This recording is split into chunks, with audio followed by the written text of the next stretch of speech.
제주 빌라델비아 교회입니다. 창세기 강의 89번째 시간입니다. 이번 시간에는 창세기 18장 9절부터 15절까지 살펴보도록 하겠습니다. 이제 드디어 아브라함이 되었고 사레도 사라가 되어 성전으로 세워졌습니다. 아브라함은 그리스도의 모형이기도 하다고 했습니다. 아브라함이 여러분이나 저의 모형이기도 하지만 또한 그리스도 예수의 모형이기도 하다고 했고요. 마찬가지로 사라도 여러분이나 저의 모형이 된다고 했어요. 그래서 아브라함이 이전까지 씨를 줄 수 없는 상태였는데 이제 씨를 줄 수 있는 생명의 말씀을 가진 생명의 말씀 그 자체 그리스도 예수가 되었고, 그리고 사라도 그 남편이신 그리스도 예수로서의 아브라함으로부터 생명의 씨를 넘겨받아서 자신도 이제 아들을 낳을 수 있는 그 생명의 씨를 가진 상태. 곧 생명의 씨는 뭡니까? 바로 진리의 말씀이죠. 진리의 말씀은 곧 영, 성령을 뜻하는 거잖아요. 그 진리의 말씀의 상태, 영, 성령의 상태가 됐어요. 그래서 둘이 하나가 된 상태란 말이에요. 남자와 여자가 한 몸을 이룬 상태. 그걸 성경이 뭐라고 표현했죠? 씨 가진 여자, 자칼과 우, 네케바의 상태가 된 거예요. 그리고 이게 이제 어떻게 9절부터 15절까지 그려지고 있냐면, 그러면 아브라함은 여러분이나 저로서의 성전인 거잖아요. 그죠? 성전이에요. 그리고 성전 안에는 뭐가 있어요? 바로 생명의 말씀, 하늘 양식, 온전한 11조로서의 말씀이 그 안에 채워지는 거잖아요. 말씀 곧 영 성령이라고 했습니다. 그죠? 그러니까 말 그대로 자칼과 우 네케바로서의 아브라함과 사라가 이제 비로소 성전으로서 성전 안에서 하나가 된 거예요. 아브라함이 바로 그리스도 예수라고 하는 머리가 된 것이고, 그죠? 그리고 사라는 말씀으로서의 진리의 영으로서의 생명의 말씀, 진리 복음으로서의 이제 몸이 돼서 비로소 그리스도를 머리로 하는 성전이 된 거죠. 그러니까 생명의 씨앗으로서 영 성령의 상태로서의 사라가 지금 보면은 성전 안에 머무르고 있는 거예요. 성전에 거주하고 있는 거란 말이에요. 그리고 그렇게 되니까 이제 비로소 어떤 상태가 된 거예요? 씨 가진 여자가 되었으니, 산자의 어미가 되었으니, 그 육신의 생물학적 개념의 그런 아들이 아닌 진짜 아들, 하나님의 아들, 독생자, 그리스도 예수, 그러니까 말씀 그 자체 상태로서의 신, 엘로힘을 낳을 수 있는 상태가 된 거예요. 그래서 그 언약을 지금 여호와로부터 받는 장면이에요. 내년이면은 아브라함은 100세가 되는 거고, 그 다음에 사라는 90이 되는 거잖아요. 다 완성의 수예요. 그죠? 그러니까 아들을 낳을 수 있는 거예요. 그러니까 정확하게는 어떻게 이해하면 되냐면, 내가 진리의 말씀을 들어서 진리의 말씀이 나에게 들려지고 그게 내 안에서 체휼이 되어 내가 내 안에서 할례를 받아 나의 머리가 잘리는 다나토스의 죽음, 나의 육신의 생각이 죽는 그 죽음을 맞이하게 되면 결국 내 안에 있던 나의 옛사람으로서의 겉사람으로서의 그 선악이라고 하는 율법, 귀신, 악한 말, 비진리의 말이 비로소 나로부터 떠나가게 되는 거란 말이에요. 그러면 내가 이제 씨 가진 여자가 된 거잖아요. 그죠? 그러면 비로소 진짜 진리의 아들, 독생자, 하나님의 아들, 그리스도를 낳을 수 있는 상태가 되는 거죠. 그 지금 메시지가 9절부터 15절까지 지금 전해지고 있어요. 한번 중요한 내용들만 살펴보도록 하겠습니다. 9절입니다. And they said unto him, Where is Sarah, thy wife? And he said, Behold, in the tent. 그들이 아브라함에게 말하기를 너의 아내 사라는 어디 있느냐 하니 그가 말하기를, 그러니까 아브라함이 지금 대답하는 거죠. 말하기를 보소서 장막 아래 있나이다 하더라. 그러니까 지금 영어 성경에서 텐트라고 지금 표현이 되는데 이건 말 그대로 성전이에요. 성전. 이해되죠? 그러니까 지금 아브라함은 성전이 된 거고요. 여러분이나 저가 성전이 된 거란 말이에요. 여러분이나 저가 성전이 되었으면 우리가 뭐를 갖게 된 거냐면 말씀을 갖게 된 거란 말이에요. 생명의 말씀. 곧 성전으로서의 여러분이나 저는 바로 말씀 그 자체이기도 하단 말이에요. 그러니까 여러분이나 저는 아브라함이면서도 사라가 되는 거예요. 이해되죠? 내 안에 있었던 옛사람, 겉사람으로서의 그 귀신, 악한 말, 비진리의 말, 율법이라고 하는 아브람, 사레는 쫓겨나는 거예요. 귀신으로서. 7귀신으로서 쫓겨나는 거란 말이에요. 그럼 그건 곧장 뭘로 연결되냐면 다나토스의 죽음으로 연결이 되는 거예요. 나의 육신의 생각의 죽음으로 연결이 되는 거란 말이에요. 이해되죠? 그러면 자칼과 우네케바, 남자와 여자가 한 몸을 이룬 그 그리스도를 머리로 하는 이제 성전이 된 거죠. 그걸 지금 보여주고 있는 거예요. 그러니까 그 다음에 보면은 And he said, I will certainly return unto thee according to the time of life. And lo, Sarah, thy wife, shall have a son. And Sarah heard it in the tent door, which was behind him. 그리고 또 그가 그랬더니 아브라함이 사라는 제 안에 있어요. 저와 사라가 하나가 됐어요. 저희가 씨 가진 여자의 상태가 됐어요. 진리의 상태가 됐어요. 이렇게 이제 아브라함이 말을 하는 거죠. 그랬더니 천사 곧 그 메신저로서의 여호와께서 뭐라고 말씀하시냐면 내가 생명의 때를 따라 분명히 너에게로 돌아오리니 이렇게 돼 있어요. 생명의 때라고 돼 있거든요. 내년 이맘때라고 개역개정에는 돼 있는데 원어에는 내년 이맘때라고 하는 표현이 없어요. 표현이 없단 말이에요. 이렇게 생명의 때라고 표현이 돼 있단 말이에요. 생명의 때. 그러니까 그 시기가 이제 다 차는 거죠. 완전히. 그죠? 그게 뭐예요? 아브라함이 100세가 되는 거예요.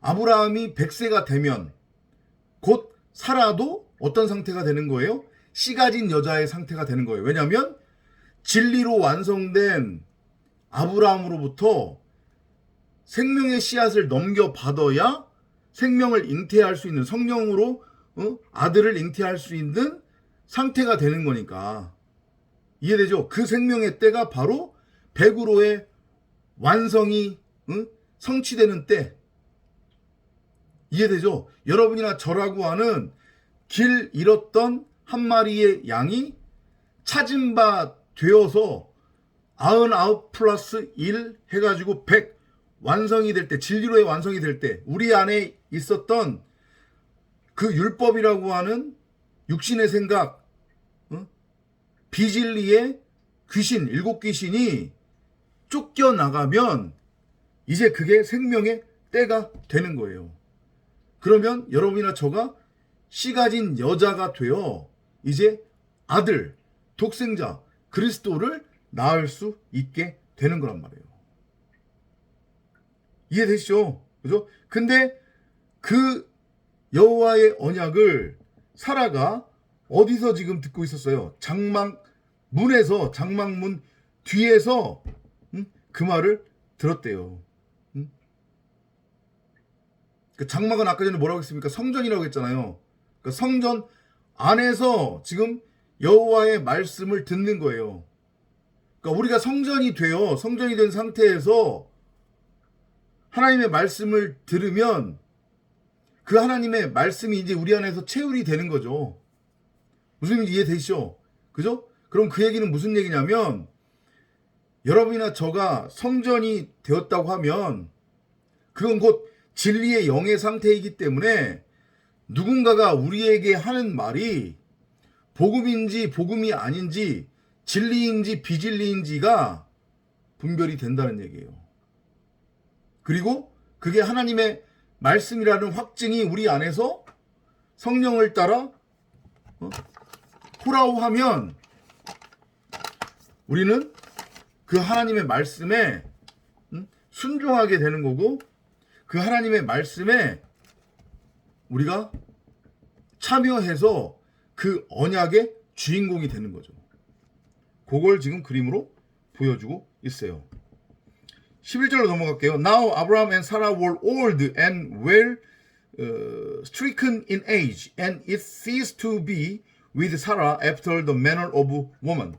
아브라함과 사라가 나이를 많이 먹어 늙었고 사라에게는 여인들의 관례도 끝났으므로 이게 비유적으로 지금 복음을 전하기 위해서 이렇게 성경이 표현을 하고 있는 거란 말이에요. 아브라함과 사라가 나이 많이 들었다는 얘기는 육체적으로 생물학적으로 나이가 많이 들었다는 단순한 그런 의미의 이야기가 아니에요. 지금 복음을 지금 설명하고 있는 거기 때문에 요한복음 18장인가 21장에 보면 제가 정확하게 기억이 안 나서 죄송합니다만 제가 많이 인용하는 구절입니다. 부활하신 그리스도가 승천하기 전에 제자들을 앉혀놓고 마지막으로 설교를 하세요.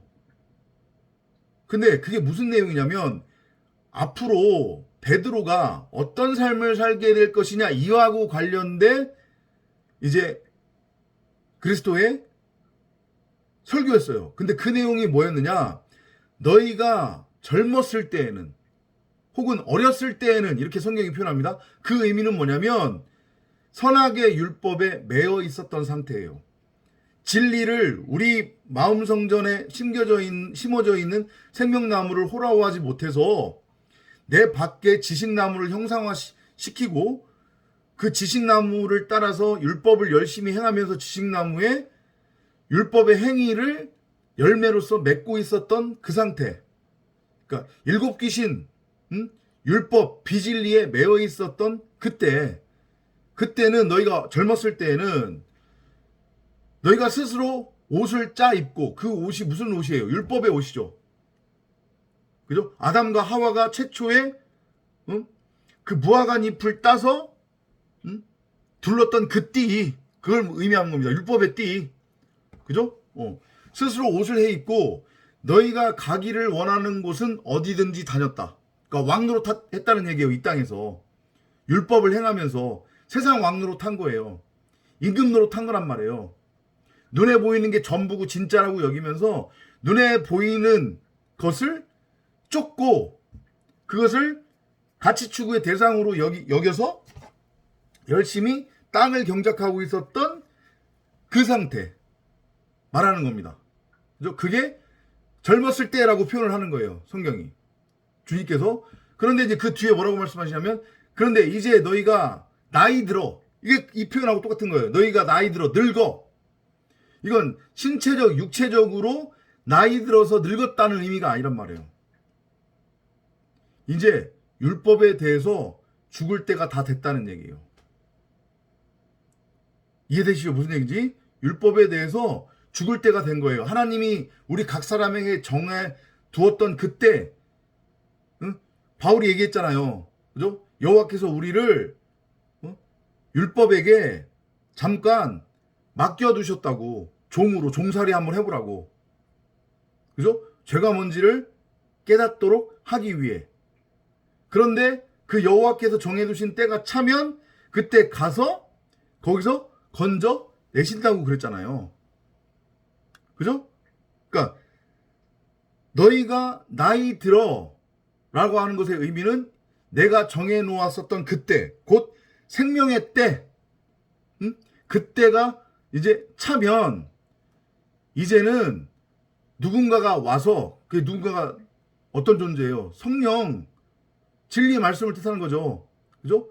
그 진리의 말씀이 너희들의 손을 결박하고 너희에게 너희들의 띠를 두를 거라는 거예요. 띠가 뭐예요? 그게 바로 그리스도 예수라고 하는 진리의 말씀의 겉옷. 그러니까 한마디로 얘기하면 말씀으로 우리가 덮여진다는 얘기죠. 그죠? 띠 띄우고 너희가 가기를 원치 않는 곳으로 너희를 끌고 갈 거야. 그게 뭐예요? 십자가의 도예요. 육신으로는 우리가 가기를 원치 않는 곳, 그 좁은 문, 양의 문, 그리로 들어가면 목베임 당해서 죽을 거 알기 때문에 우리의 육신으로는 안 들어가려고 하는데 성령이 우리를 그렇게 강력하게 끌고 가서 결국엔 우리의 머리를 베어 다나토스로 죽일 거라는 얘기예요. 우리의 육신의 생각을 죽여 진리로 살려낼 거라는 그 말씀을 한 거거든요. 베드로가 그런 삶을 살 거라는 거예요. 그건 베드로만의 삶이 아니라 제자들의 삶이고 에클레시아 곧 교회 성도 여러분이나 저의 삶이기도 한단 말이에요. 그걸 지금 그대로 표현하고 있는 거예요. 아브라함과 사라가 나이를 많이 먹어 늙었다. 이제 때가 다 찼다는 얘기예요. 율법에 대해서 죽을 때가 됐다. 목베임 당할 때가 됐다.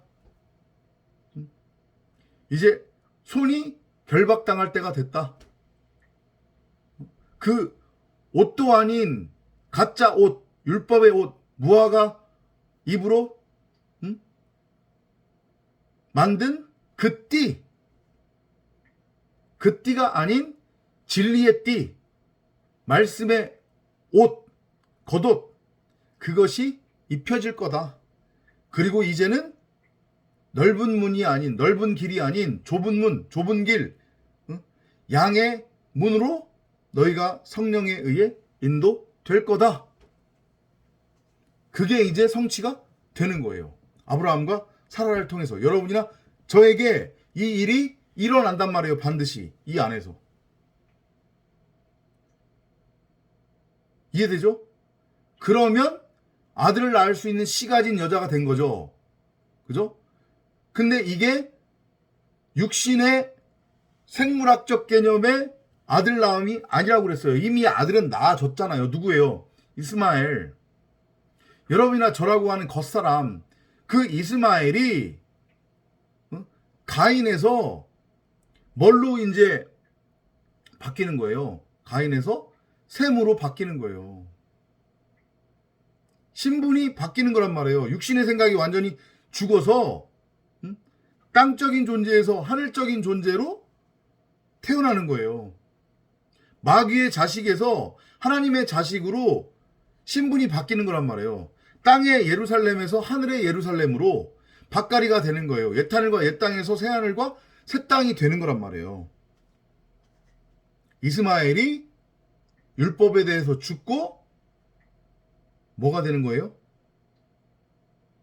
이삭으로 태어나는 거예요. 그 이삭이라고 하는 이름의 의미가 뭐예요? 웃음이라는 뜻이잖아요. 그래서 사라가 여호와의 그 언약을 듣고 웃은 거란 말이에요. 여호와께서 말도 안 되는 얘기를 해서 거기에 대해서 비웃은 게 아니란 말이에요. 이해되죠? 응? 자, 봅시다. 13절로 한번 가볼게요. And the Lord said unto Abraham, Wherefore did Sarah laugh, saying, Shall I of a surety bear a child which am old? 주께서 아브라함에게 말씀하시기를 어찌하여 사라가 웃으며 말하기를 늙은 내가 확실히 아이를 낳을 수 있겠는가 하느냐. 그 위에서 보면 사라가 속으로 웃었다고 표현이 돼 있단 말이에요. 12절에 보면은 겉으로 드러내서 웃는 표정을 지은 게 없어요. 사라가 속으로 웃으며 말하기를 이렇게 했단 말이죠. 그죠? 그런데 여호와께서 그걸 아셨어요. 그걸 봤다는 얘기예요. 그죠? 어찌하여 늙은 내가 확실히 아이를 낳을 수 있겠는가 하느냐. 그러니까 이건 비웃음이 아니란 말이에요. 말씀드렸지만 사라의 그 속으로 웃었던 그 웃음은 비웃음이 아니에요. 이삭의 이름의 의미가 뭐라고 했어요? 웃음이라는 뜻이라고 했잖아요. 그죠? 아, 그래? 그럼 내가 정말로 독생자, 성령으로 잉태되어지는 독생자, 아들, 진리의 아들을 낳을 수 있다는 얘기인가? 이렇게 지금 사라가 생각하고 여호와께 묻는 장면이란 말이에요. 비웃는 게 아니에요, 이걸. 그렇게 여러분들이 오해하시면 안 돼요. 이제까지 아마 여러분들이 그렇게 알고 계셨고 그렇게 배우셨을 거예요. 근데 그런 의미가 아닙니다. 14절로 한번 가볼게요. Is anything too hard for the Lord? At the time appointed I will return unto thee according to the time of life, and Sarah shall have a son. 주께 너무 어려워서 못할 일이 있겠느냐?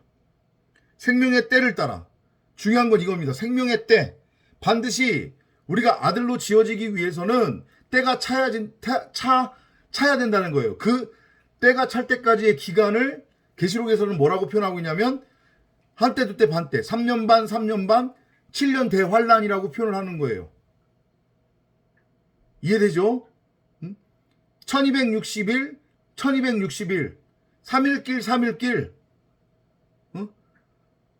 70일에 40년 광야생활, 70년 포로기, 그 기간을 반드시 우리가 거쳐야 된다는 거예요. 그게 생명의 때예요.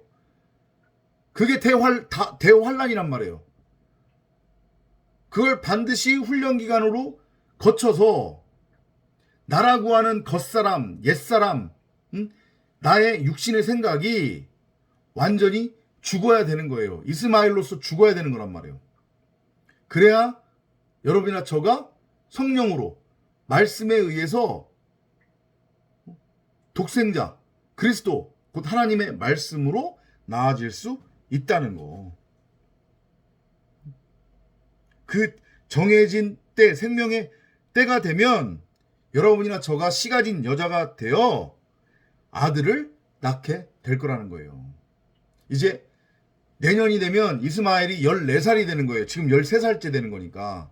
그러니까 14시면 그것도 완성이잖아요. 77이니까. 그죠? 그래서 이스마엘이라고 하는 율법의 아들, 여러분이나 저라고 하는 겉사람이 죽는 거예요. 건물 성전이 무너지는 거란 말이에요. 예루살렘 땅의 성전이 무너지는 거예요. 옛하늘과 옛 땅이 무너지는 거예요. 그리고 새하늘과 새 땅으로 세워지는 거. 이제 이삭으로 우리가 나아지는 거. 그 메시지를 반복해서 말씀하시는 거예요. 중요한 건 뭐냐면 그러기 위해서는 생명의 때가 반드시 차야 된다. 7년 대환란을 우리가 훈련 기간으로서 경험해야 된다. 그 기간 동안에 끊임없이 진리를 갈급해하고 진리를 구하고 진리를 내 자신에게 들려줘야 된다는 거. 내 안에 성령과 끊임없이 교통해야 된다는 거. 내 안에 심어져 있는 생명나무를 호라호 해야 된다는 거. 그로 말미암아 그 7년 대환란 동안에 현실적인 수많은 고난, 역경, 환란, 내가 원치 않는 일이 내 밖에서 일어날 수 있다는 거. 왜냐하면 그게 내가 바로 그 율법이라고 하는, 율법 세상이라고 하는 이스마엘에 대해서 머리가 잘리는 나의 육신의 생각이 죽는 다나토스의 죽음이기 때문에 이걸 두려워하거나 이걸 거부해서는 안 된다는 거. 이걸 여러분들이 명심하시기 바랍니다. 그걸 견뎌내서 생명의 때가 차서 여러분이나 제가 씨 가진 여자로서 이삭이라고 하는 아들을 임신해서 낳게 되면 그게 곧 여러분이나 저잖아요. 여러분이나 저가 제일 처음 이삭으로 나아지는 거니까. 그죠? 그러면 결국에 우리가 어떻게 되는 거예요? 웃게 되는 거란 말이에요. 15절에 볼까요? Then Sarah denied saying, I left not, for she was afraid, and he said, Nay, but thou didst laugh. 그때 사라가 두려워서 부인하며 말하기를 내가 웃지 않았나이다 하니 주께서 말씀하시기를 아니라 너가 웃었느니라 하시더라. 우리말 번역으로는 마치 사라가 하나님의 그 말씀을 듣고 말도 안 되는 소리 하지 마세요 이렇게 속으로 비웃었고, 그래서 그 비웃은 것을 하나님이 알아차리고 너 왜 비웃니? 내가 한 말에 대해서 이렇게 이야기가 오가는 것처럼 그렇게 번역이 되어 있지만 그 얘기가 아닌 거예요. 아 그래요? 정말로 내가 이제 진리의 아들을 낳을 수 있을까요? 내년이 되면? 그 아들의 의미가 뭐니까? 웃음이라고 하는 이삭이니까. 제 자신이 웃음이라고 하는 이삭으로 나아질 수 있을까요? 그런 의미로 웃은 거예요. 그래. 그렇게 너는 내년 이맘때에 웃게 될 거야. 네 자체가 웃음이 될 거야. 그런 의미인 거예요. 그러면 환난과 고난, 그동안의 7년 대환난 그 기간에 혹독했던 훈련 기간이 그 기억이 흔적도 없이 사라지고 여러분이나 저는 이삭이라고 하는 웃음의 아들로 태어나게 되는 거예요. 성도는, 에클레시아 교회는 보이지 않는 그 소망을 현실로 채우라면서 그 보이지 않는 진짜 세상을 바라보며 나아가는 거예요. 그러니까 쓰러지지 말고 지치지 말고 포기하지 마시고 끝까지 우리 승리해서 두렵고 떨림으로 구원을 이루기를 바랍니다. 다음 시간에 또 찾아뵙도록 하겠습니다. 안녕히 계십시오.